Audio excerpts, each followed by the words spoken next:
Hey guys, कैसे हैं आप सब। देखिए, स्टडी जुगाड़ की डेली करंट अफेयर जुगाड़ में आपका हार्दिक स्वागत है।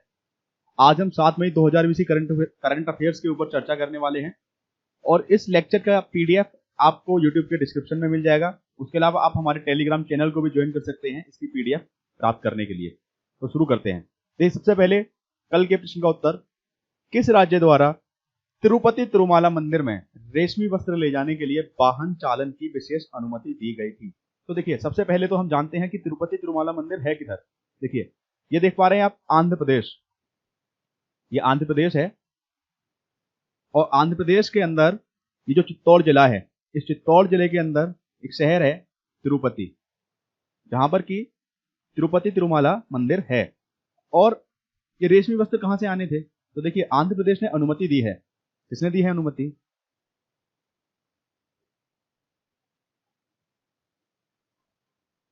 आंध्र प्रदेश ने अनुमति दी है। और ये जो वस्त्र आने थे, रेशमी वस्त्र, ये सलेम से आने थे। सलेम यानी तमिलनाडु से आने थे। सलेम कहाँ है?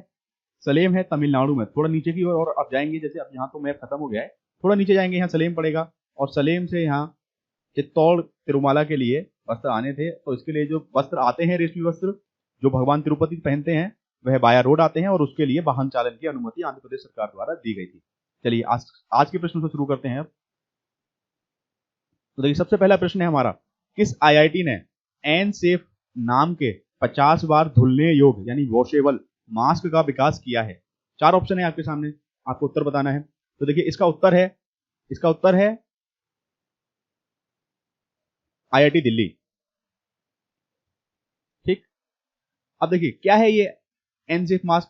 देखिए, आईआईटी दिल्ली की एक स्टार्टअप है नैनोसेफ सॉल्यूशंस, इसके द्वारा इसका विकास किया गया है। ठीक, इसके द्वारा विकसित है ये। क्या है? नाम से पता चल रहा है, फेस मास्क है। एन सेफ एक फेस मास्क है, 3 परत का मास्क है। और चूंकि जानते हैं आप लोग कि कोरोना महामारी फैली हुई है, तो हमें फेस मास्क की काफी ज्यादा जरूरत है और 99.2% तक बैक्टीरिया को ये रोक सकता है। चलिए, अगले प्रश्न को देखते हैं। किस भारतीय राज्य ने लॉकडाउन के दौरान शराब की होम डिलीवरी का निर्णय लिया है? तो देखिए, पहले भारतीय राज्य ने, यानी सबसे पहले डिसीजन किसने लिया है? कौन सा ऐसा पहला भारतीय राज्य है? पहला, यहाँ पे इसको आपको ध्यान रखना है, पंजाब ने निर्णय लिया है कि लॉकडाउन के दौरान शराब की होम डिलीवरी दी जाएगी, लेकिन केवल और केवल लॉकडाउन के दौरान, उसके बाद नहीं, ये सुविधा बंद हो जाएगी। तो पंजाब के बारे में जानते हैं। देखिए, पंजाब की राजधानी है चंडीगढ़, कई बार हम डिस्कस कर चुके हैं। चंडीगढ़ पंजाब की राजधानी है। कहाँ है? यहाँ है। चंडीगढ़ क्या है? यूटी है, एक यूनियन टेरिटरी है अपने आप में, पंजाब की राजधानी है। उसके अलावा हरियाणा की भी ये राजधानी है अभी प्रेजेंट में। मुख्यमंत्री हैं कैप्टन अमरिंदर सिंह और राज्यपाल हैं विजेंद्र पाल सिंह बदनौर। ठीक, अगले प्रश्न की ओर चलते हैं। तीसरा प्रश्न है हमारा, किस भारतीय कॉलेज के 5 छात्रों ने ग्लोबल केस कंपटीशन 2020 जीता है? ठीक, तो 4 कॉलेज के नाम हैं, आप बताइए किसने जीता है। देखिए, इसका जो उत्तर है वह है शहीद सुखदेव कॉलेज। ठीक है, दिल्ली में स्थित बिजनेस स्टडीज का एक कॉलेज है। और ये जो कंपटीशन था, ग्लोबल केस कंपटीशन 2020, किसने आयोजित कराया था? यह आयोजित कराया था हार्वर्ड ग्रेजुएट बिजनेस स्कूल द्वारा। उसके अलावा इसमें दुनिया भर के बहुत सारे फेमस कॉलेजेस की 140 टीमें शामिल हुई थी। कितनी? 140। बहुत सारे फेमस कॉलेजेस थे, जैसे जॉन्स हॉपकिंस था, हार्वर्ड यूनिवर्सिटी का भी टीम आई थी, प्रिंसटन यूनिवर्सिटी की भी टीम आई थी। ठीक, तो उसमें से हमारे शहीद सुखदेव कॉलेज के 5 छात्रों की टीम ने इस कंपटीशन को जीत लिया है। तो यह बहुत ही शानदार एक उपलब्धि है अपने आप में। तो ये केस कंपटीशन क्या होता है? केस देखिए, जैसे कुछ आपको परिस्थितियां दी जाती हैं फाइनेंशियल, और उन फाइनेंशियल परिस्थितियों में आपको कुछ सॉल्यूशन उनके सुझाने होते हैं। चौथा प्रश्न देखते हैं। देखिए, दिल्ली सरकार के ऊपर है ये भी। दिल्ली सरकार ने कोरोना पर आधिकारिक जानकारी और ऑथेंटिक इंफॉर्मेशन तथा लोगों के प्रश्नों के उत्तर देने के लिए कौन सा ट्विटर हैंडल शुरू किया है? तो क्या करेगा ये? सबसे पहले तो देखिए, ये जो ट्विटर हैंडल होगा, ये आधिकारिक जानकारी लोगों को देगा, यानी ऑथेंटिक इंफॉर्मेशन देगा कोरोना के ऊपर। उसके अलावा यह है क्या करेगा? लोगों के प्रश्नों के उत्तर देगा, यानी लोगों को अगर कोई शिकायतें हैं, कोई समस्याएं हैं, उनके सुझाव हैं, तो उनके ऊपर भी यह उनसे कन्वर्सेशन बनाए रखने के लिए है। तो ट्विटर हैंडल है दिल्ली वर्सेस कोरोना, तो ये आपको याद रखना है। तो दिल्ली के बारे में जान लेते हैं। देखिए दिल्ली राज्य है, हालांकि केंद्र शासित प्रदेश भी है और विधानसभा वाला राज्य है। ठीक, तो दिल्ली की राजधानी है नई दिल्ली। ठीक है, दिल्ली में 11 जिले हैं। दिल्ली की राजधानी दिल्ली नहीं है और देश की राजधानी भी दिल्ली नहीं है। देश की राजधानी और दिल्ली की राजधानी दोनों नई दिल्ली है। नई दिल्ली जिला है, दिल्ली एक राज्य है।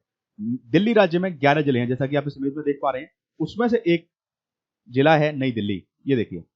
और ये जो नई दिल्ली है ये राजधानी है दिल्ली राज्य की भी और भारत गणराज्य की भी, यानी हमारे देश की भी। मुख्यमंत्री हैं अरविंद केजरीवाल और उपराज्यपाल हैं अनिल बैजल। ठीक, अगले प्रश्न की ओर चलते हैं। अगला प्रश्न है हमारा, किस राज्य ने सुअरों के मारे जाने को लेकर फूकर हैजा यानी कि हॉक कॉलेरा की आशंका व्यक्त की है? यानी इस राज्य ने कहा है कि हमारे राज्य में कुछ सुअर मारे गए हैं, तो संभव है कि हॉक कॉलेरा यहाँ फैला है। ठीक, उसकी आशंका व्यक्त की है। अभी टेस्टिंग होगी तो पुष्टि हो पाएगी। ठीक, तो ये राज्य है देखिए मेघालय। अब देखिए काफी सारी हम हाल फिलहाल में सुअरों की बीमारियों को डिस्कस कर चुके हैं। अब आज भी एक बीमारी का नाम आया है, यह है classical swine flu. Classical swine flu, ठीक, क्लासिकल स्वाइन फ्लू भी बोलते हैं इसको, हॉक कॉलेरा को। ठीक, एक ही नाम है इसका। उसके अलावा इसका जो वायरस होता है CSF वायरस यानी कि क्लासिकल स्वाइन फ्लू वायरस, और अत्यधिक संक्रामक रोग है, बहुत तेजी से फैलता है, बहुत तेजी से फैलता है। 15 दिन में सुअर मर जाता है और लक्षण लगभग वो वैसे ही होते हैं जो पहले के हमने बीमारियों में देखे थे। बुखार आता है, रेड स्पॉट पड़ जाते हैं, डायरिया हो जाएगा ना। हैजा में तो वैसे भी उन्हीं चीजों की मानव में भी शिकायत रहती है और मानवों में नहीं फैलता, यानी कि सुअरों से मानव में नहीं फैलता है। अब देखिए काफी सारे हम सुअरों की बीमारी को डिस्कस कर चुके हैं, तो एक बार थोड़ा सा ब्रीफ ले लेते हैं उनका। देखिए सबसे पहले एक बीमारी अभी हाल फिलहाल में असम में फैली थी जिसका नाम था African swine flu. African swine flu जो बीमारी फैली थी, यह भारत में पहली बार इसका कोई केस डिटेक्ट हुआ है और इससे 2500 से 3000 सुअर मर गए हैं आसाम के अंदर। अफ्रीकन स्वाइन फ्लू आपको याद रखना है। और यह भी जो बीमारी है अफ्रीकन स्वाइन फ्लू, यह मानवों में नहीं फैलती है। ठीक, इसके अलावा देखिए एक बीमारी का हमने और डिस्कशन किया था जो सीजनल है, हर साल आती है और ये मानवों को भी प्रभावित करती है। यह है केबल स्वाइन फ्लू यानी H1N1। H1N1 वायरस से फैलने वाला जो स्वाइन फ्लू होता है, ठीक, एक H1N1 वायरस से भी स्वाइन फ्लू फैलता है और ये जो स्वाइन फ्लू फैलता है ये मानवों को भी प्रभावित करता है और इसमें काफी ज्यादा लोग मर भी जाते हैं। और 2015 के दौरान ये भारत में इसका आउटब्रेक भी हुआ था और हरियाणा, राजस्थान सहित देश के बहुत सारे राज्यों के बहुत सारे लोग मर गए थे। ठीक, अब अगले प्रश्न की ओर चलते हैं। अगला प्रश्न देखिए, पहले मेघालय में फैला है तो मेघालय ने आशंका व्यक्त की है, तो मेघालय के बारे में भी जान लेते हैं। राजधानी है शिलोंग। ठीक, मुख्यमंत्री हैं कॉनराड संगमा, राज्यपाल हैं रवि इंद्र नारायण रवि यानी RN रवि। ठीक, तो शॉर्ट में देखा तो भी कंफ्यूज मत होइएगा और देख लेते हैं कि क्या है। देखिए अब इसमें कुछ खास भी है। सबसे पहले तो सीमाएं देखिए, एक और बांग्लादेश है, दक्षिण में बांग्लादेश है, उत्तर में आसाम है, इस ओर भी देखिए आसाम है। ठीक, तो ये है मेघालय की विशेष स्थिति। उसके अलावा देखिए आप यहाँ डिस्ट्रिक्ट देख पा रहे हैं, ये डिस्ट्रिक्ट है गारो गारो गारो, तो ये भी गारो है। ठीक, तो यहाँ पे क्या है, ये गारो हिल्स हैं, ये गारो हिल्स हैं और ये जो है ये खासी हिल्स हैं। यहाँ पर इस तरह से ये खासी हिल्स हैं और ये जयंतिया हिल्स हैं। ठीक, तो गारो हिल्स, खासी हिल्स और जयंतिया हिल्स तो एक विशेष स्थिति प्रदान करते हैं मेघालय को और इसी कारण इस जब मानसून आता है तो इन हिल्स के बीच में ट्रैप हो जाता है और सबसे ज्यादा बारिश होती है हमारी मेघालय में। तो याद रखना है सबसे ज्यादा बारिश होती है मेघालय में। मेघालय के भी अंदर दो जगह हैं, चेरापूंजी और दूसरी का आप नाम मुझे कमेंट में बताइएगा। ठीक, तो अगले प्रश्न की ओर चलते हैं। अगला हमारा प्रश्न है, किस बैंक ने NBFC कंपनियों के लोन अदायगी में 3 महीने तक की छूट देने की घोषणा की है? देखिए NBFC कंपनी कौन सी होती है? Non banking financial companies. अगले पहले जान लेते हैं कि किसने किया है। SBI ने किया है। NBFC क्या होती है? Non banking financial companies.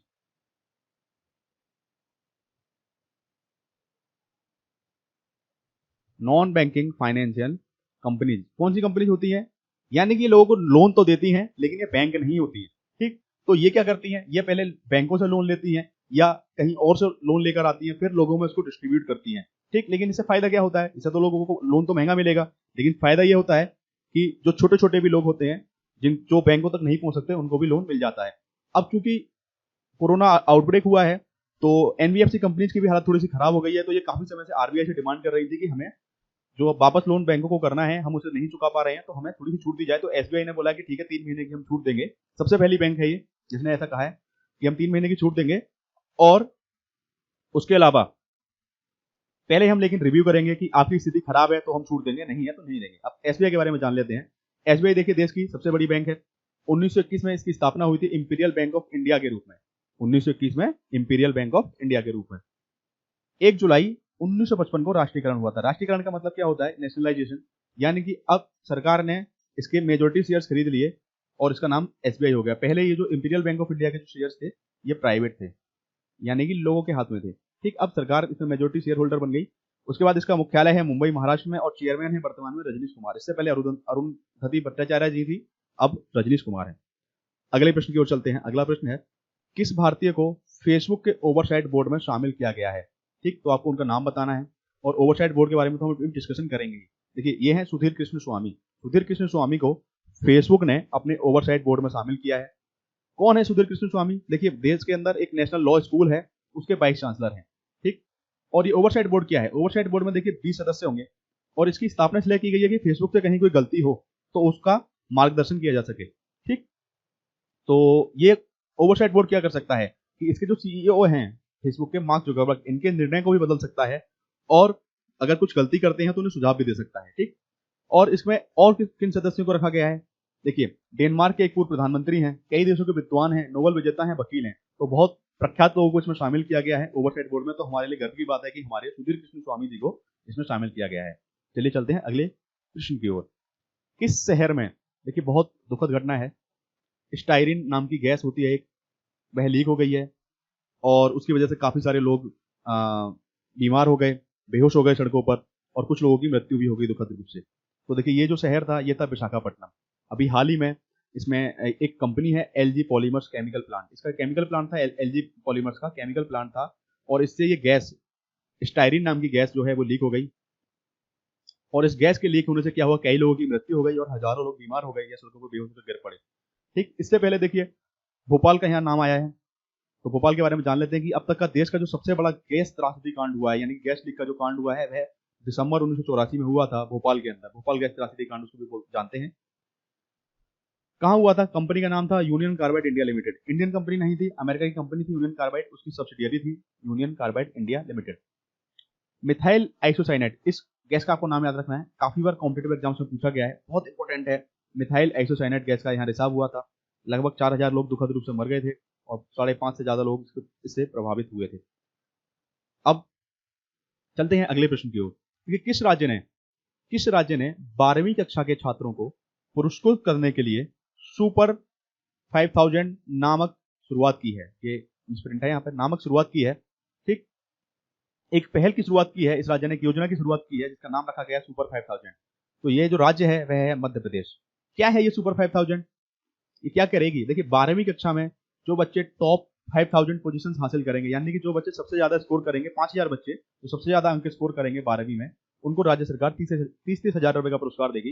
ये 30 हजार रुपए का पुरस्कार इसलिए भी दिया जाएगा ताकि वे अपनी हायर स्टडीज में जब जाएं तो उनको वहां आर्थिक सहायता मिल सके। इसके अलावा देखिए, मध्य प्रदेश ने हाल ही में एक और चीज की है, एक योजना को रिलॉन्च किया है, संबल योजना। कैसे रिलॉन्च का क्या मतलब है?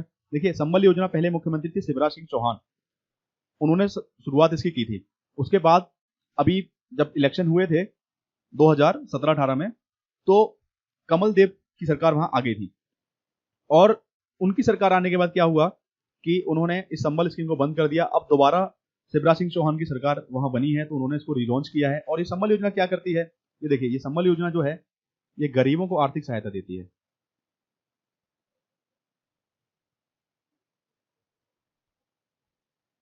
क्या करती है? गरीबों को आर्थिक सहायता देती है। तो आपको दो चीजें याद रखनी है, एक तो मध्य प्रदेश ने सुपर 5000 को लॉन्च किया है, 12वीं के छात्रों को 30 हजार रुपए दिए जाएंगे जो टॉप 5000 छात्र होंगे, और संबल योजना को रिलॉन्च किया गया है, यहाँ लिख देता हूँ रिलॉन्च, मुख्यमंत्री शिवराज सिंह चौहान द्वारा गरीबों को आर्थिक सहायता देने के लिए। मध्य प्रदेश के बारे में जानते हैं, राजधानी है इसकी भोपाल। कहाँ है भोपाल? ये देखिए, यहाँ है भोपाल। मुख्यमंत्री है शिवराज सिंह चौहान, राज्यपाल है लालजी टंडन। उसके अलावा आप इस मैप को भी एक बार ध्यान से देखिएगा कि किस राज्य की सीमा कहां से लग रही है।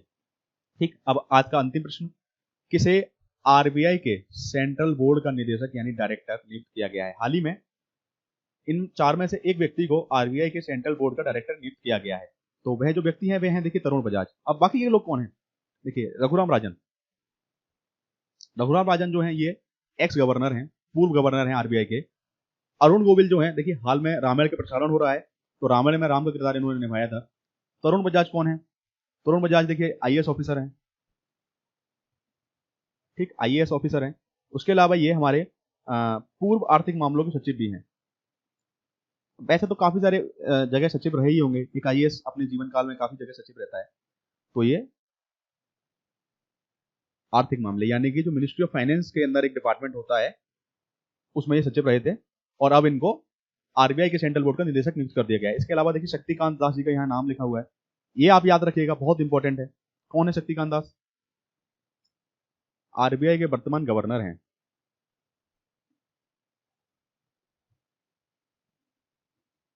तो आरबीआई के वर्तमान गवर्नर हैं शक्तिकांत दास, इनका भी आप नाम याद रखिएगा।